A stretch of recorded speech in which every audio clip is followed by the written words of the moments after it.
Okay, Assalamualaikum class. Bismillahirrahmanirrahim. So now let's see how we are going to derive the output resistance of the common collector amplifier.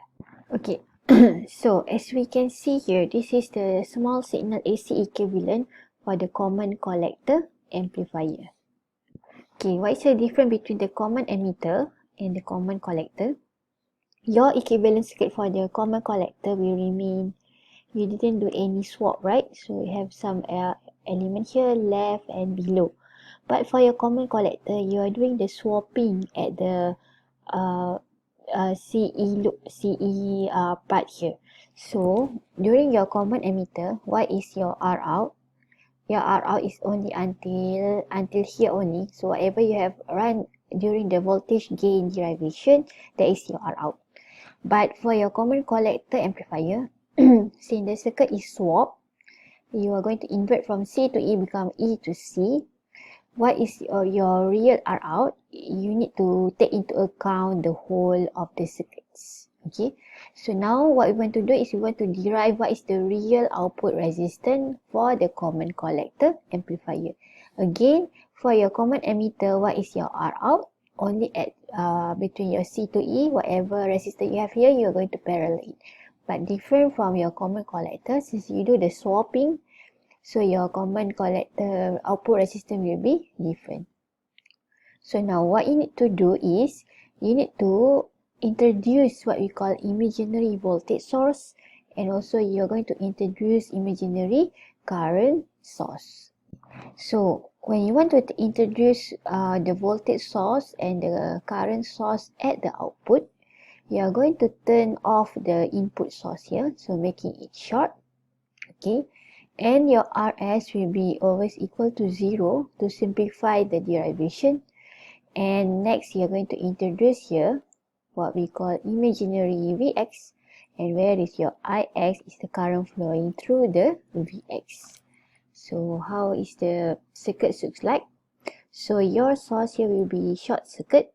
Okay, this is the introduction of the imaginary voltage source, and at the imaginary voltage source there is a current source, and you're going to assume your RS here will be 0, means this will be a short circuit. Okay, next, how are you going to find R out? This is what you want to derive.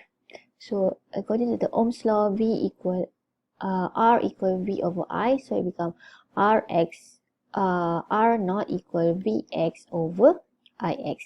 So what you want to do now, we are going to derive the current Ix by using KCL. Okay, so let's see the same circuits. So imagine here, this will be I1, here will be I2, here will be I3, and here will be I4. Okay.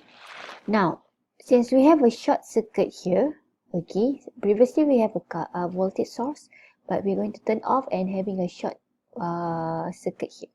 So between this and this, what will happen? Since the current will go through the short circuit, the highway, there will be no current goes through the R1 parallel to R2. So if you redraw the circuits, you move this R pi down. So it will be here V pi, it become minus and plus. Okay, and R1 and R2 will be gone. V pi, so here is R pi. Okay, and next you have a current source. Next you have R out, RE, and the last one you have the imaginary voltage source. Okay, so what you need to do now, you do the KCL. So the current flowing here is equal to the current flowing out. So we have how many current flowing out? I1, I2, I3, and I4. So just repeat it here. So this is a short circuit. So this one will be ignored. There are no more R1 and R2. So when I redraw this one, here become V pi. This is minus, right? You move this one down. Become plus. Here become R pi. And then next you have a current source pointing up. There is GMV pi. Next you have R out, RE, and you introduce the voltage imaginary source here that is called Vx. The current flowing here is Ix. Okay. Now you want to measure what is the R out looking from here. So let's define the current. Here is I1, I2, I3 and I4. Now, based on the KCL, what is the current flowing in is Ix. So you can see here, this is Ix. Current flowing out is I1, I2, I3 and I4, right? So based on the KCL, Ix equal current entering equal current leaving. So we have 4 current leaving. Now let's define one by one. I1, what is I1? Ohm's law say I equal V over R. So all these 4 elements here are parallel, right? So whatever voltage here will also be Vx, Vx, Vx and Vx. So Ohm's law say I equal V over R. So you can Vx over Re plus Vx over R out plus, now this is an opposite, right? You are going flowing down but the current flowing up. So it becomes minus GMV pi.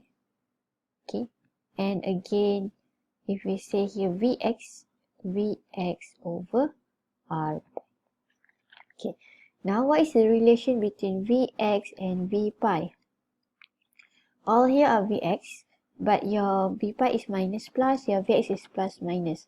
So the relation is actually V pi equal minus Vx. So your aim now, you are going to derive R out. Also say R equal V over I. So what is the R out here? Okay, so here we have your R out. You want to derive your R out, right? So now your R out is actually Vx over Ix. Okay, so now you're going to eliminate the V pi here. So we have how many V pi? Only one. So it becomes Vx over Re plus Vx over R out. So what is the relation between Vx and V pi? Is minus. So when you change, it becomes plus GmVx plus Vx over R pi. So this is Ix.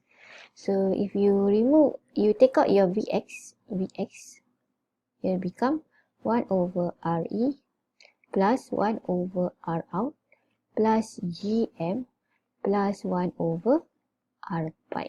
So this is Ix. So now what is R out? R out is Vx over Ix. We can define as 1 over R out is equal Ix over Vx. Okay, from this equation, so if you move your Vx down, so it becomes 1 over R out is actually Ix over Vx. So you just move this Vx to the other side and then you can get 1 over Re plus 1 over R out plus Gm plus 1 over R pi. Okay, looking at this equation here, what is the parallel equation? If we have two resistors in parallel, you know that the equation of R equivalent, this is R1, this is R2. Okay, we have 1 over R1 plus 1 over R2. From this equation of parallel, you can translate that your R out is actually Re, because it's having the same pattern, right? 1 over 1 over, parallel to R out, parallel to 1 over Gm, parallel to R pi. Okay. So the equation will be the same like just now. 1 over Gm parallel to Re, parallel to R out, parallel to I pi. So this will be the real output resistance for the common collector amplifier. Or you can present it in different way. But if you stop until here, you still can get the same answer. Okay.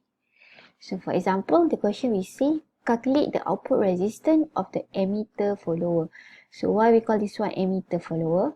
For the common collector, this is another name for the common collector, that is emitter follower.